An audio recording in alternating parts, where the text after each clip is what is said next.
El día de hoy voy a explicarles un poco sobre el manejo de la hernia abdominal, todos los tipos de hernias, los más frecuentes, enfocados en el primer nivel de atención. Yo soy cirujano del Hospital Departamental de Huancavelica, tengo mucho contacto con los médicos de primer nivel de atención, por lo tanto, soy un poco familiarizado con este tema en el primer nivel de atención.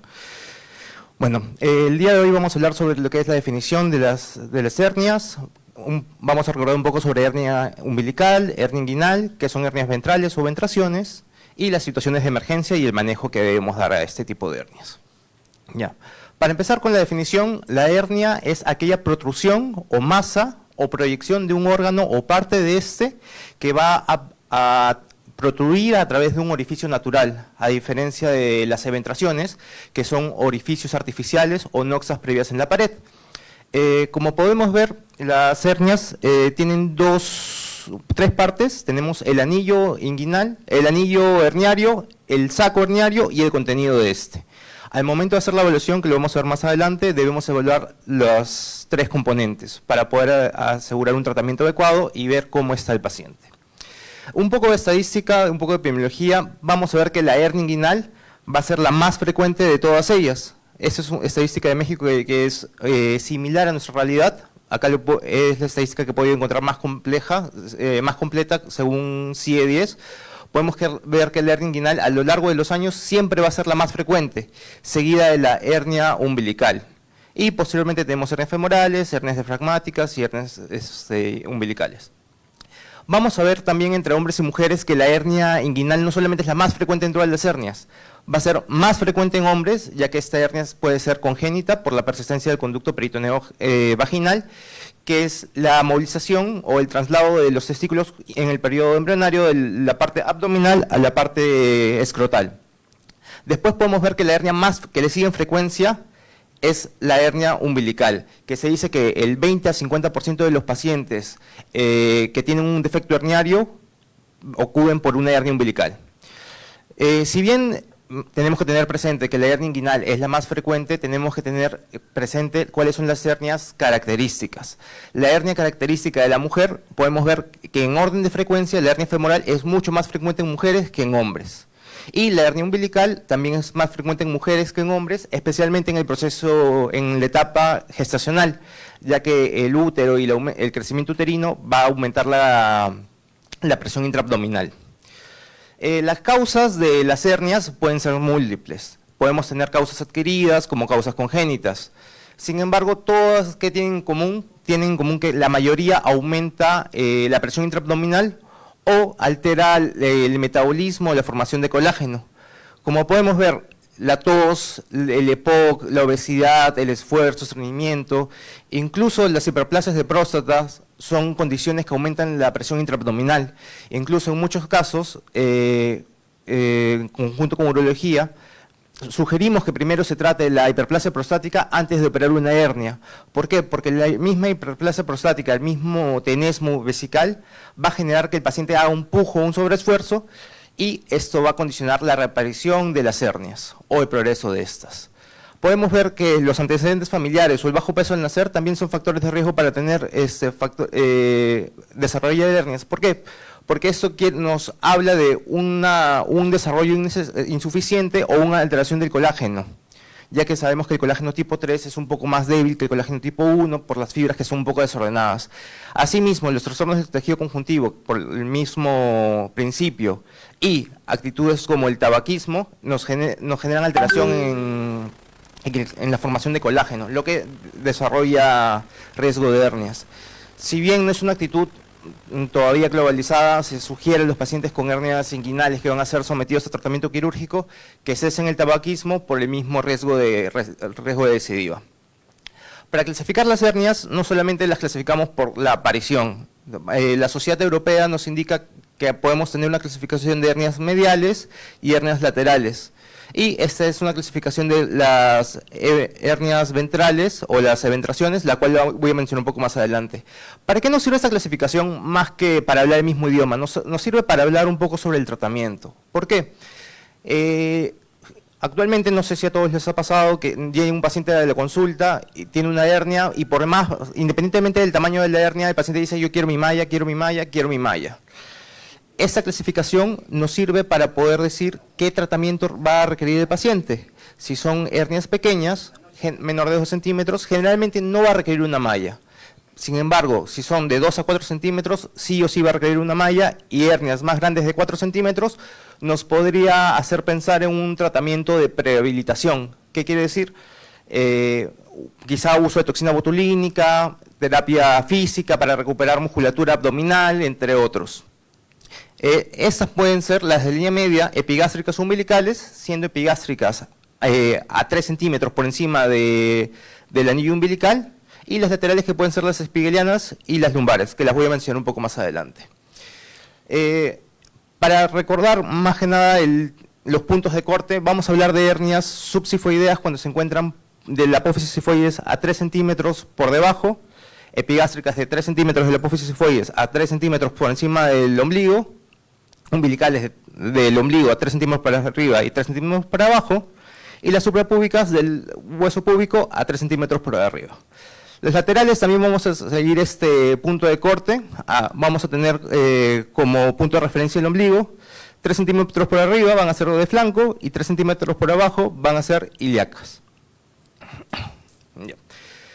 Como mencioné, las hernias umbilicales son las segundas más frecuentes, pero ¿por qué sería esto?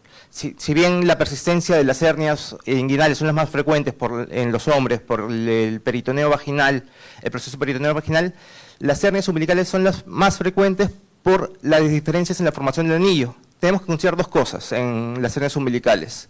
Eso es más que nada para recordar. La formación del ligamento umbilical, del ligamento umbilical con el ligamento redondo y el anillo umbilical, y la relación que tiene esta estructura con la fascia transversalis. La fascia transversalis hay que recordar que está presente a lo largo de todo el abdomen, y tenemos que recordar, como podemos ver, el 74% de los pacientes o de las personas van a tener una conformación normal de las estructuras umbilicales.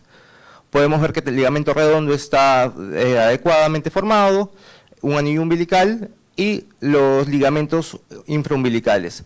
Sin embargo, podemos ver de que un 1% va a tener esa estructura totalmente alterada, va a estar independiente una de otra, lo cual va a generar un riesgo para el desarrollo de las hernias. Pero más importante que esto, porque decimos un 1% no justifica hasta un 50% de hernias. Entonces, ¿cuál es el verdadero problema? La relación que tiene con la fascia transversalis. Solamente el 30% de los pacientes o de las personas van a tener esta estructura totalmente cubierta. En cambio, un tercio la va a tener cubierta insuficientemente de forma inferior y un 10% de forma superior. Es por esto que las hernias umbilicales son tan frecuentes en todos los medios. Como mencioné, hasta el 50% de los pacientes pueden tener hernias umbilicales. Por eso es que incluso en los pacientes que tienen colelitiasis, nos aseguramos de que tengan hernias umbilicales para hacerle el tratamiento conjunto. Así, de mismo modo, los pacientes que tienen hernias umbilicales, nos aseguramos de que no tengan colelitiasis porque tienen una relación de 20% de que puedan presentar ambas enfermedades al mismo tiempo. Y en las gestantes se evidencia hasta el 90% de las gestantes. En caso de los niños, a todos nos ha tocado hablar algún niño alguna vez con una hernia y la mamá nos pregunta: doctor, la hernia va a cerrar sola, necesito operarlo de emergencia, ¿qué tengo que hacer con la hernia? Tenemos que saber que los niños, el cierre y el desarrollo de la estructura umbilical es hasta los 5 años. Y si es que la hernia se puede manejar de forma observacional hasta los 5 años. Sin embargo, si la hernia es de 1.5 centímetros o hasta 2 centímetros según la literatura, esta hernia ya requeriría un manejo quirúrgico, ¿ya? Sin embargo, podemos darle chance hasta los 5 años a los niños.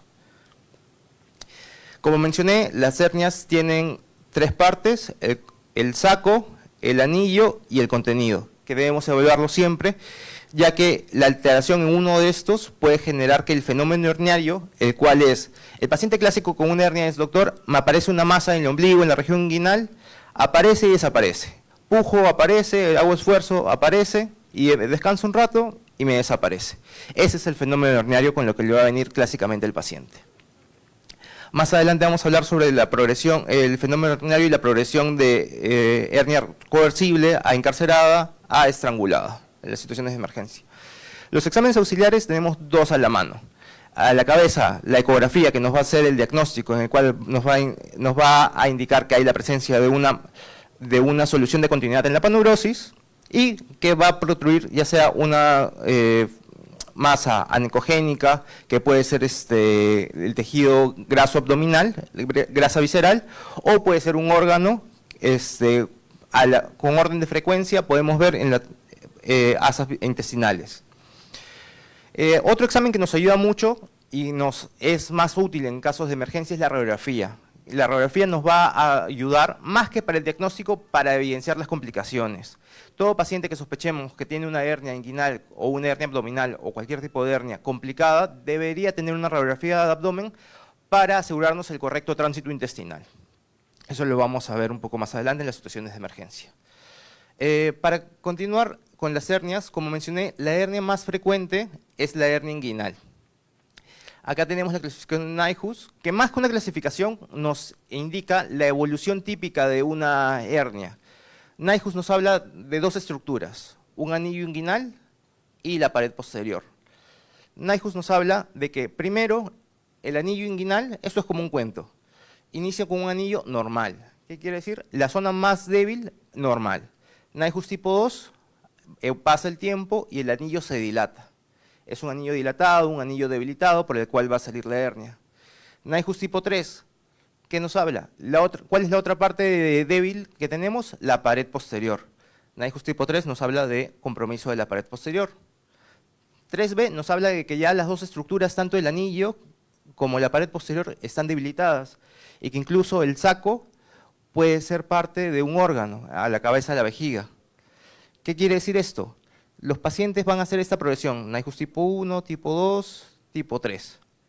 Nyhus nos habla de un cuento de cómo progresa la evolución de la hernia. Más que una clasificación, lo debemos ver como la historia natural de la hernia. Y las 3C son las hernias femorales y las 4 son las recurrentes. Como podemos ver, a lo largo del tiempo el paciente puede ir desarrollando esta progresión. Como mencioné, es la hernia más frecuente y más frecuente en hombres que en mujeres. Para hacer un poco de memoria, tenemos el canal inguinal, el cual en la parte posterior podemos ver las fibras del oblicuo externo, la parte posterior, su límite, es la fascia transversalis, la cara inferior es el ligamento inguinal y la cara superior son las fibras del transverso con el músculo oblicuo interno. Y los elementos del cordón, como ya los conocemos, pueden ser los vasos deferentes, ligamento redondo, nervio ilio inguinal, el fémoro cutáneo, entre otros. Esto es algo importante, bueno, más que nada para la especialidad y para temas de exámenes, para saber por dónde salen las hernias. Después vamos a evaluar las maniobras que se usan para evaluar una hernia, si es inguinal directa o indirecta. Sin embargo, para el manejo no hace mayor diferencia. Esto ya es más anecdótico, más académico, por así decirlo, porque al final todas las hernias tienen el mismo manejo. Actualmente el manejo para todos es malla, al menos en la parte inguinal, ya sea independientemente del tamaño, si es directa o indirecta, todo es malla, que puede ser laparoscópica, puede ser abierta, eso ya depende del cirujano. Como podemos ver, acá tenemos una estructura que es el triángulo de Hasselbalch, el cual, como podemos ver, ha cambiado con los años. Actualmente el triángulo de Hasselbalch está formado por los vasos epigástricos inferiores, el estuche de los rectos y el ligamento inguinal. Ya. Siempre tenemos que hacer diagnósticos diferenciales en las hernias, porque no toda masa en la región inguinal es una hernia, especialmente cuando vemos masas que no tienen el fenómeno herniario, masas que no reducen, pero que quedan a lo largo del tiempo. ¿Puede ser una hernia? Sí, puede ser una hernia no complicada que no reduce, una hernia incoercible. Sin embargo, tenemos que descartar de que sea un linfoma, que sean metástasis, que sean adenopatías, pueden ser dilataciones por hidrocele, puede ser incluso epididimitis, pueden ser quistes sebáceos, entre otros. Por eso siempre el examen de ecografía nos es bastante útil para masas que no reducen. No toda masa que no reducen en la región inguinal es una hernia. Las maniobras diagnósticas para las hernias inguinales tenemos dos. la maniobra de Andrews y la maniobra de Landívar. La maniobra de Andrews es aquella maniobra en la cual, en el varón principalmente, se pide al paciente, se le reduce la hernia al paciente y se mete el dedo por el escroto a través del orificio inguinal superficial. Se reduce totalmente la hernia y una vez reducida, se le pide al paciente que puje. Si es que sentimos que hay una masa que choca la punta de nuestro dedo, el defecto herniario va a ser indirecto, ya que va a salir por el canal inguinal. Sin embargo, si sentimos que nos choca el dedo de forma lateral o superior, va a ser un defecto directo, que va a salir por la pared posterior, ya que todo el contenido está reducido. Mientras que en la maniobra de Landívar va a ser algo similar, vamos a reducir todo el contenido herniario. Esta maniobra se puede hacer tanto en hombres como en mujeres. Se va a reducir todo el contenido herniario y se va a presionar el orificio inguinal profundo. Una vez que se reduce toda la hernia, se le pide al paciente que puje. Si no vemos ninguna masa, podemos decir que es una hernia inguinal indirecta. Sin embargo, si pese a la maniobra vemos una masa, podemos decir que es una hernia directa, ya que no sale por el anillo inguinal profundo, ya que ese está tapado u ocluido. Como les mencioné, esto es más que nada académico o anecdótico, porque independientemente del tipo de hernia, el manejo, la cirugía va a ser la misma para los dos. No va a haber mayor diferencia si es indirecta o directa. Esta imagen me gusta mucho, ya que el tratamiento es definitivo, es una malla, ya no se recomiendan las técnicas sin tensión de Bassini, Schuldeis, McVeigh, ya no se recomiendan por la recidiva que tienen.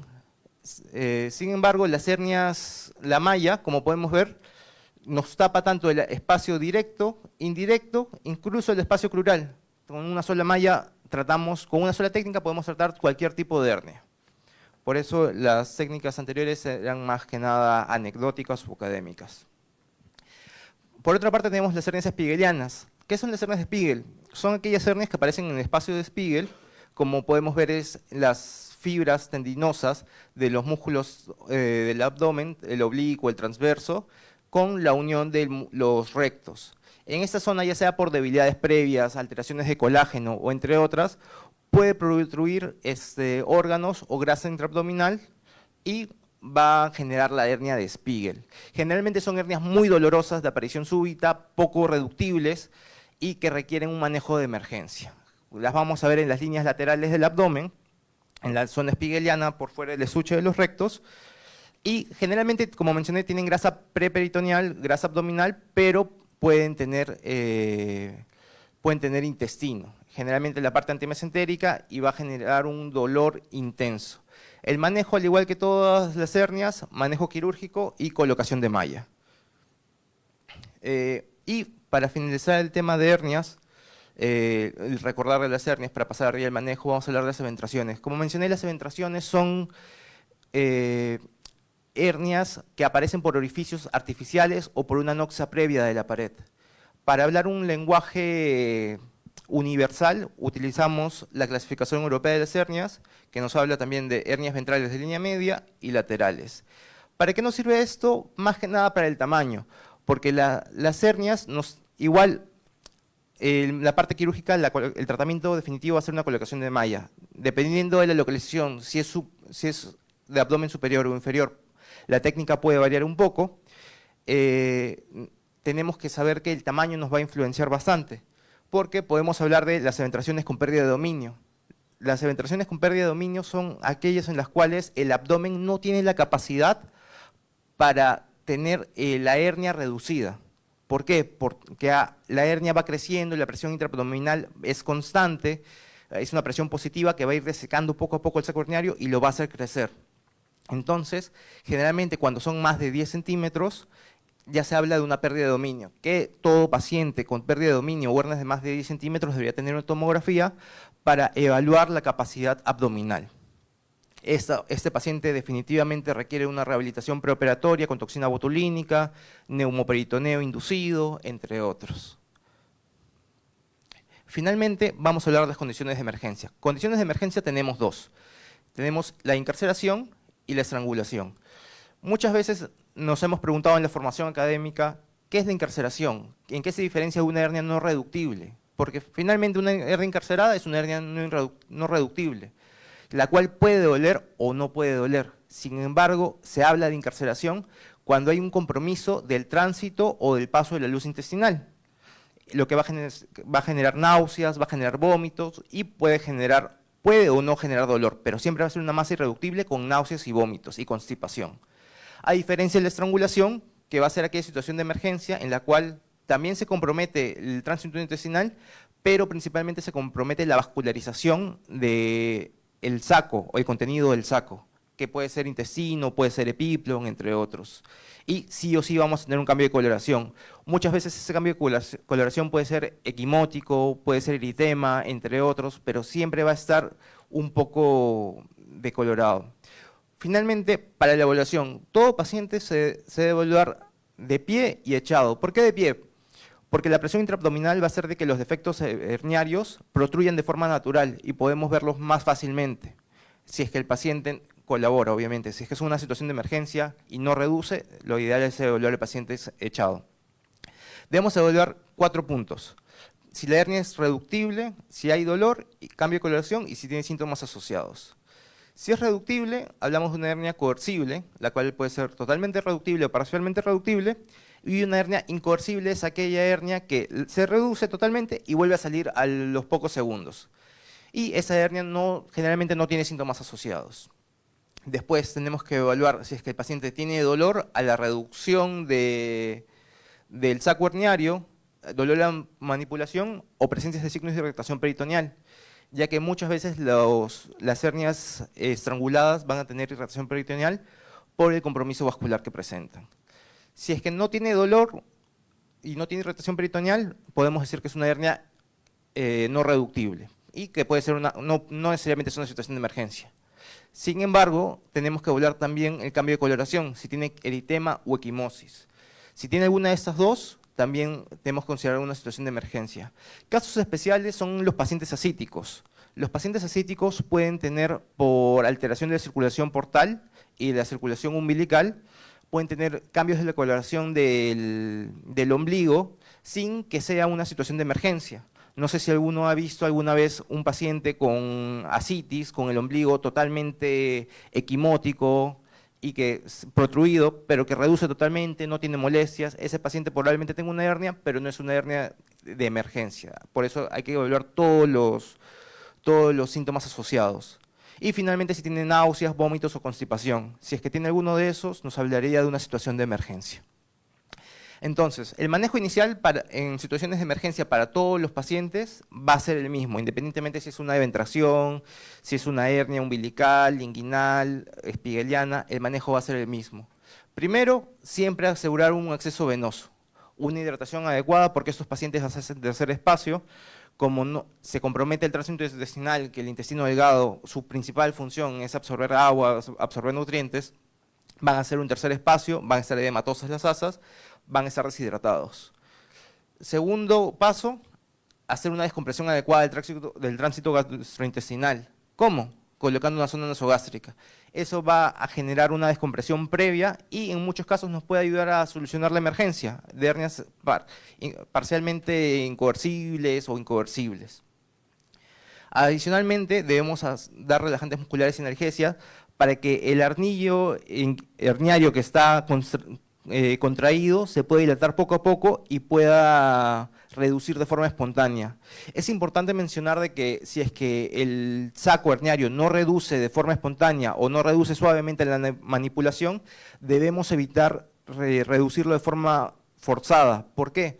Porque eso puede enmascarar un cuadro quirúrgico, porque al momento de que le llegue al cirujano a evaluar al paciente, tiene dolor con irritación peritoneal y no ve ninguna masa porque se ha retruido de forma forzosa, eso va a ser desfavorable para el paciente. Si la masa no reduce de forma, por decirlo así, suave, lo mejor es no reducirla. Adicionalmente, como mencioné, estos pacientes tienen compromiso de los hidroelectrolitos. Lo ideal sería colocarle una sonda Foley, que también va a ayudar un poco a la descompresión de la presión intraabdominal al colapsar la vejiga. Y si está en nuestras posibilidades, solicitar exámenes auxiliares. Hemograma, glucosuria creatinina para ver cómo está la función renal. Muchos pacientes llegan con una función renal alterada. ¿Por qué? Porque no están consumiendo agua hace varios días por los náuseas y vómitos, por el tercer espacio que realiza. un AGA electrolito, si es que está en nuestros medios. ¿Por qué? Porque si es que hay isquemia de los vasos, del contenido del saco, vamos a ver una disminución del pH, la lactato deshidrogenasa y la melasa van a estar presentes en el intestino delgado, así como el CPK total. Si es que hay un sufrimiento de intestino delgado, vamos a poder observar aumento de estos 3 elementos. Y finalmente realizar la referencia si es que encontramos alguno de los signos de alarma mencionados o alteración en la bioquímica. El paciente debería ser referido de forma urgente. Eso sería todo. Muchas gracias por su atención.